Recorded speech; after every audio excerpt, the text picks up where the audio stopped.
Just ahead on American Black Journal, a new campus in Detroit that will change the lives of the homeless. And as a judge decides how to divide Aretha Franklin's estate, we're going to get expert advice on the importance of having a will. Stay right there. American Black Journal starts now. Masco Corporation is proud to manufacture innovative and environmentally friendly products for the home. Delta faucets, craft-made in Merillat cabinets, and Behr brand paints have all been designed with you in mind. Masco and its family of companies, serving Michigan communities since 1929. Support also provided by the W.K. Kellogg Foundation, a partner with communities where children come first.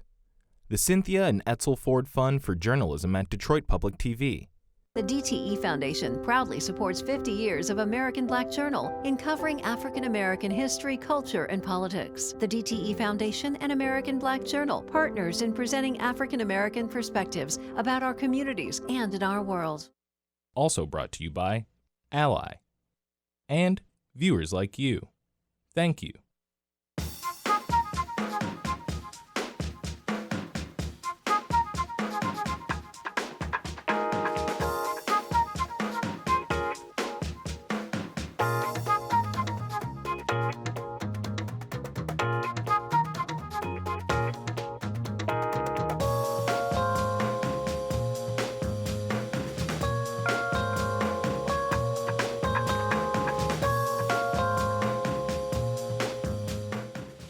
Welcome to American Black Journal. I'm Stephen Henderson. Detroit's Neighborhood Service Organization is working to change the conversation about homelessness in the city. The nonprofit and its community and government partners are planning a sustainable campus that's going to offer life-changing support services.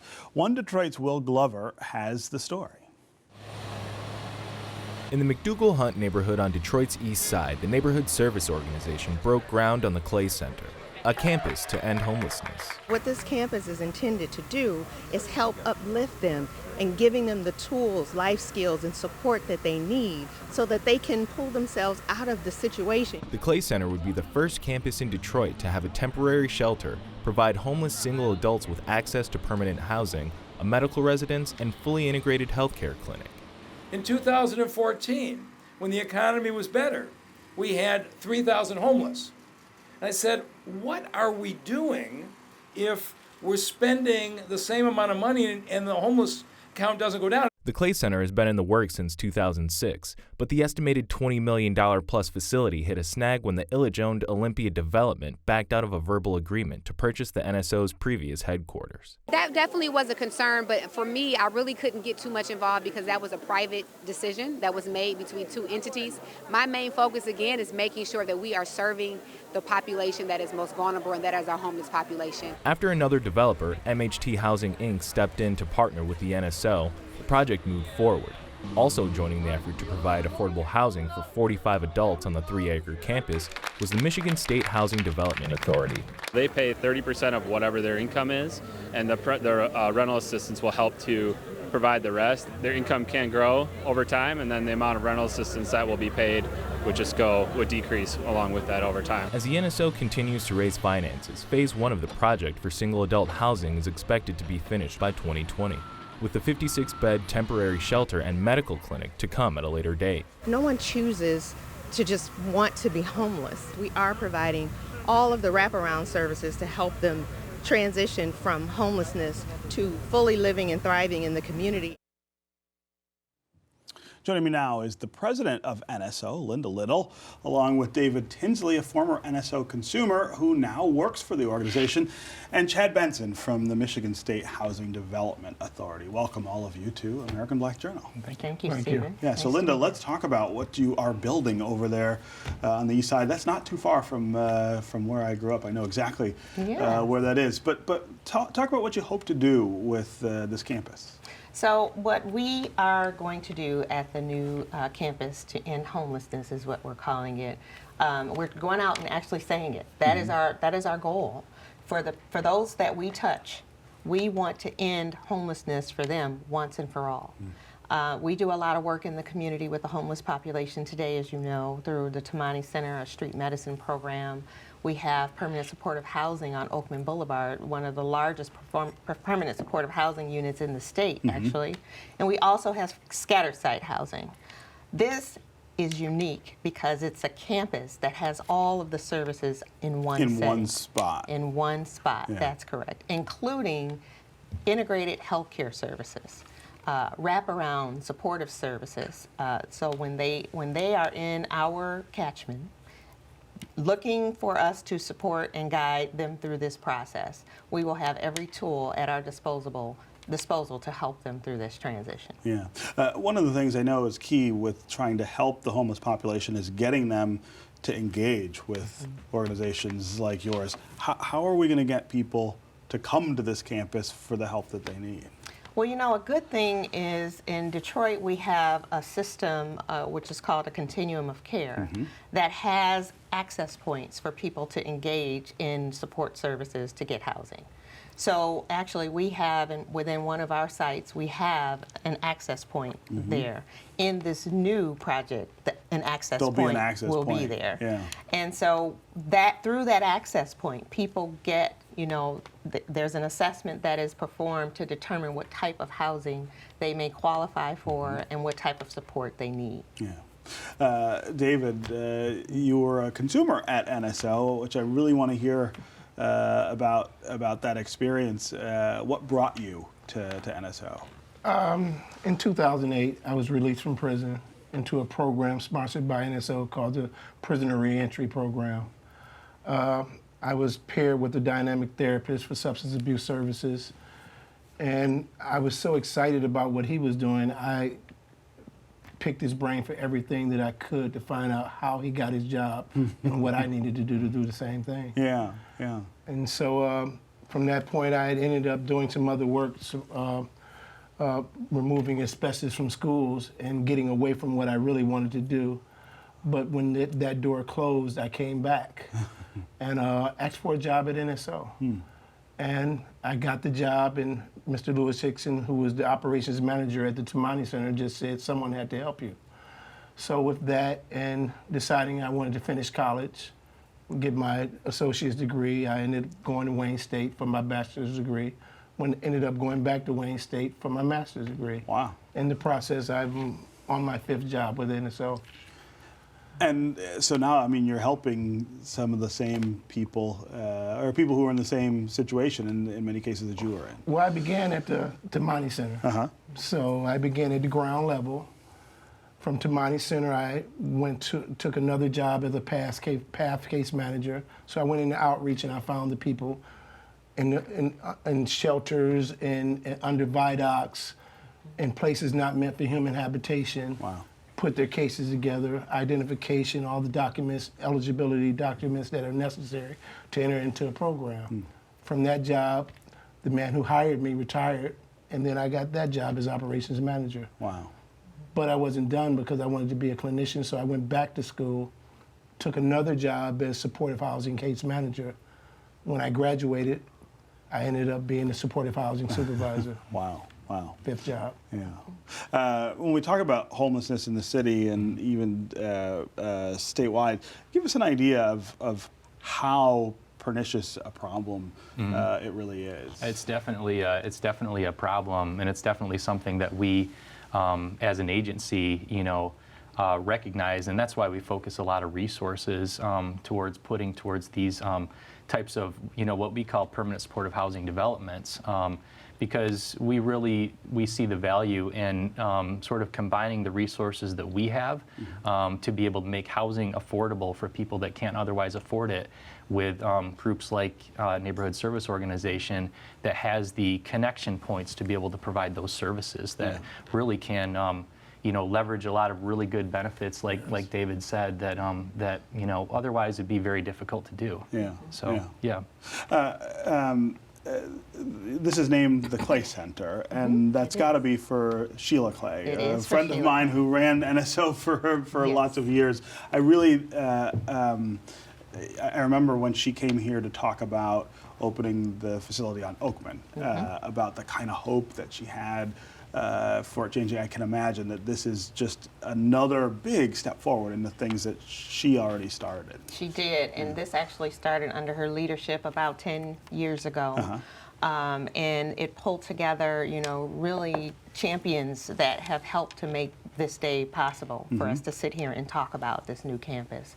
So we are very grateful for all the support that we've had from the vision that was provided by Sheila Clay, Mayor Mike Duggan, who supported the event, and of course Mishta, who have really stood behind our mission to help serve this vulnerable population. And it's proven to work through our project at the Bell Building. Once they get housed through the Housing First model that we use under HUD, it's our job to then provide those supportive services to help the condition, because what we see, housing instability is the climax of a greater social crisis. And so it's not the first thing that happens to you. It's the result of the things that happen. It's a result of a culmination of, or a series of, or a lifetime of, we can keep going on. And David is an example of how, when you provide the supportive services to people, sometimes it takes time to engage them, as you said. But once they get they agree and accept, and they make the choice to change their lives, we're going to be there to help support them. David, talk about the difference between your life before NSO and now, the things that are making a difference for you. Well, before NSO, I couldn't get a job. But NSO, everyone turned me down. I felt a certain way about that, but I came to realize that I'm where I'm supposed to be. Everything I've gotten thus far in my career, I don't have a job, I have a career, has been based on what an NSO has done for me. Because of NSO. Yes. They didn't give up on me. And so as they haven't given up on me, I don't give up on clients. That's right. And one of the things that David and I talk about with this new campus is he had a journey of series of rejections and situations, and it was always somebody who chose to help support him in one way or another. What we're trying to do is create a village, so it doesn't take a lifetime of onesies, twosies of people trying to say, I will stand up and help you after being rejected by a series of people. We want to create an environment so that they can come to one place and get the support they need. One of the other things I always think is important in the conversation about homelessness is I think we tend to think of it as kind of a permanent state, that you're either someone who lives in a home or you're someone who's homeless, but that sort of transience back and forth is one of the things that makes it so pernicious. And it seems to me that what you're doing on this new campus is trying to interrupt that cycle, right? It is a cycle sort of for a lot of people in and out of that state. And you're right, Stephen. The face of homelessness has definitely changed, right? What we see today is not what we saw, and I think Mayor Duggan made some mention of that even from 2014. We see a lot of families, kids. With children. There's a lot of children who go to school every day and come home to what we call home. Their home looks very different. There are a lot of people who come to work and then go to a place on the streets or under a viaduct. And so we have to be, what NSO has done throughout our almost 65 years of serving this community is evolving with the changing demands of our community stakeholders to meet those needs. And so that's what this new campus is designed to do. The state's role in all of this is really important. Talk some about why the state, I guess, is there playing that role. So the resources that were used to help finance this development, the low-income housing tax credit program is a resource that's it's irreplaceable. You can't go out in the market and just find that type of a resource that brings that much to the table to be able to help these developments get done, and especially get done right, where you have a situation where people that may not have very much income at all can be able to live there and be able to grow and thrive with the services that they need. So it's a really critical role that we believe that we need to play. And I feel like it's a role that not everybody knows the state is actually playing. It's a helpful role that the state is playing. It is, definitely, Tremendously helpful. Without them, we couldn't It wouldn't do this work, right? The financing wouldn't come together. No. And donors, foundations. So we're appealing to everyone now to help with this phase 2 of this project, because we are in the midst of a capital campaign to raise about $6 million for construction costs. We want to do this debt-free because it's a sustainable It makes campus. it more sustainable, right? It's sustainable. All of our programming, our billable services, and so it operationally will sustain itself, but we've got to get it there. But you got to build it. Yeah. Yes. Okay. Well, good luck with the campaign, and Thank you, congratulations on the idea. Thank you. Thanks for Thank being you here. very much. Thank you. Thanks for having us. All right, just ahead, an important conversation about providing for your loved ones after you're gone. But first, here's a portion of a 1988 Detroit Black Journal episode about housing the city's growing homeless population.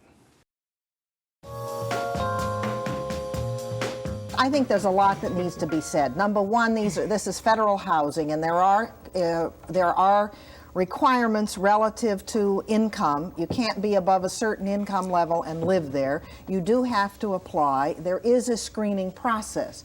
However, the city is still planning to tear down 1,037 units. Brewster Douglas now is a 55-acre project. If those plans go through to tear down 1,037 and erect 250 new ones, there will be something like only 20 of those 55 acres will be in use for public housing. The federal government also has made it very clear that public housing can be used for homeless people, and once someone moves in, there is the chance then, not only chance, but there is the reality of working out an arrangement with public aid, and in public housing one pays only 30% of one's income. So for example, a person who's on disability and a single person and gets $300 a month would pay only $30 for rent. And one of the problems today is that there is not enough decent housing out there in the community that people can afford. Her concern, though, do you not? Let me put it this way. You will, because of the standards and requirements of public housing, there will not be people moving into Brewster who will be dangerous to the people who already live there. Secondly, the city is still planning to tear down 1,037 units. The city council has approved a contract with a firm that has analyzed and done the preparation for repairs in housing projects in Washington, D.C., and in Boston, and they've looked at Philadelphia, and they tell us that Detroit's Brewster Douglas project is not only the same, but better than a lot of the public housing in Boston, as well as in Washington and Philadelphia, and therefore it's a shame to tear down 1,000 units when we desperately need it.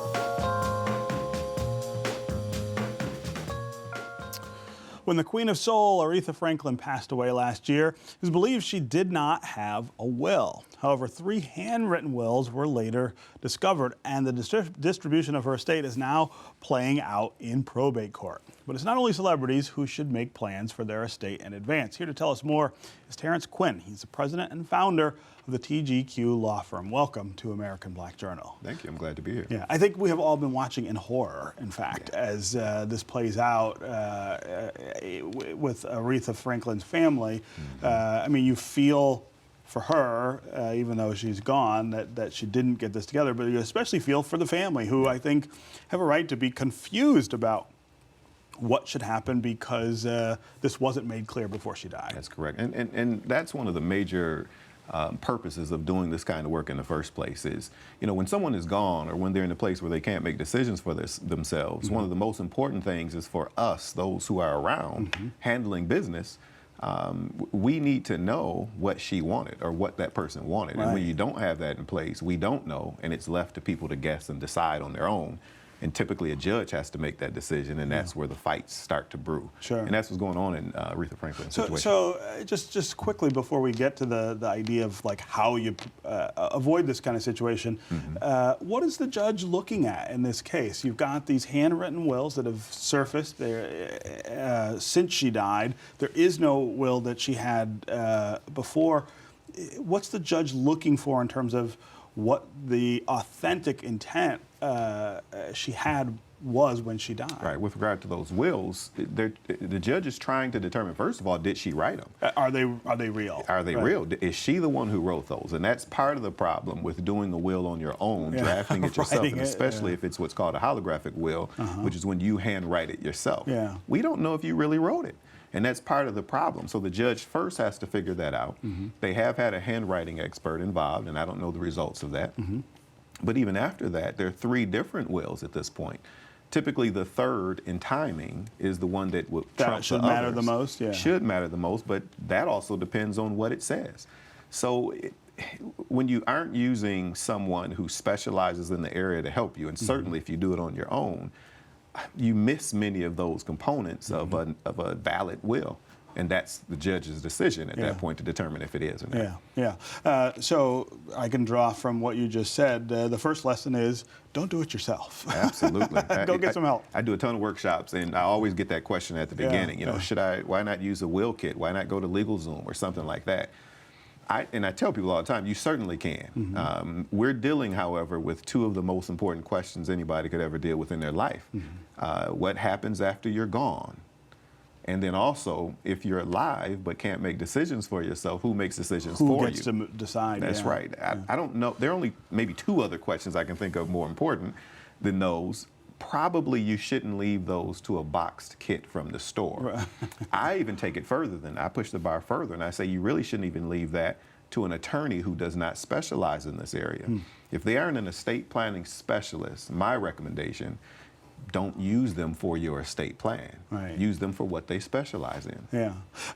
How early should people start thinking about these questions? I mean, I think that's always how you get caught, right? You figure, well, that's something I'll put off till later when it seems more imminent.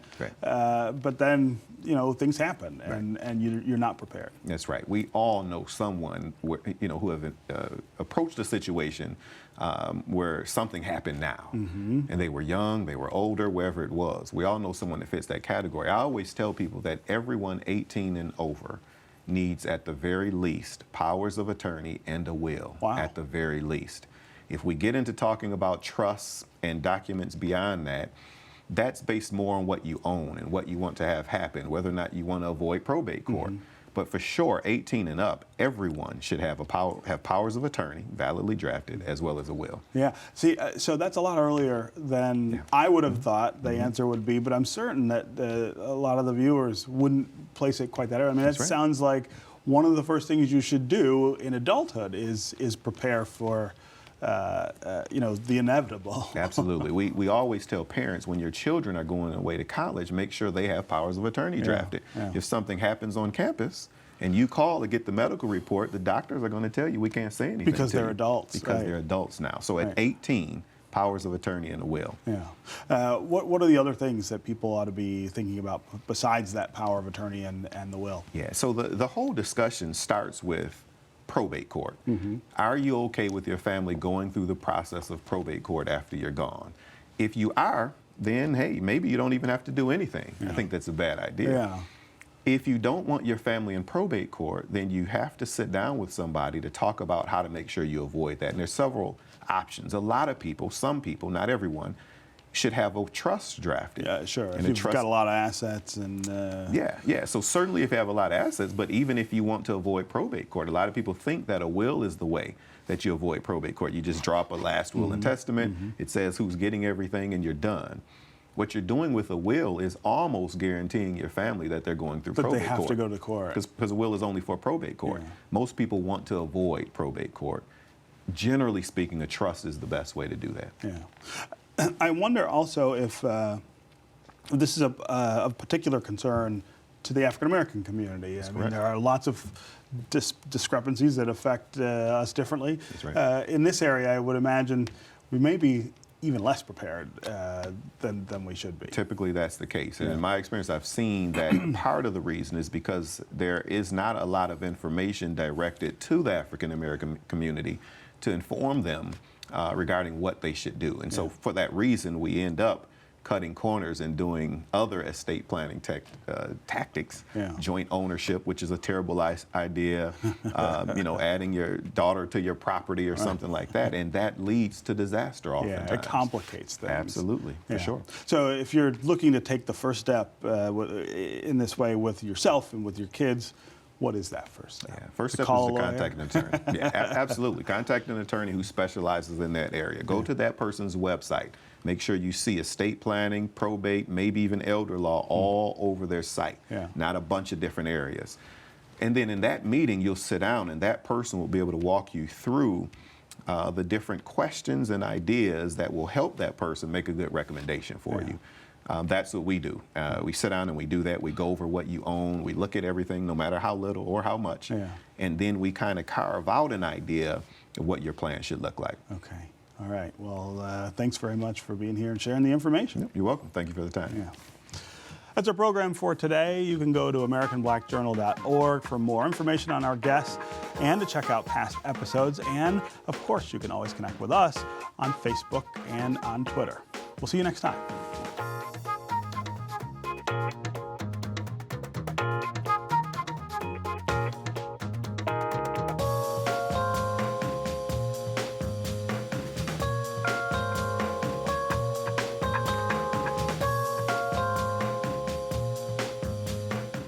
Masco Corporation is proud to manufacture innovative and environmentally friendly products for the home. Delta faucets, craft-made in Merillat cabinets, and Behr brand paints have all been designed with you in mind. Masco and its family of companies, serving Michigan communities since 1929. Support also provided by the W.K. Kellogg Foundation, a partner with communities where children come first. The Cynthia and Etzel Ford Fund for Journalism at Detroit Public TV. The DTE Foundation proudly supports 50 years of American Black Journal in covering African American history, culture, and politics. The DTE Foundation and American Black Journal, partners in presenting African American perspectives about our communities and in our world. Also brought to you by Ally and viewers like you. Thank you.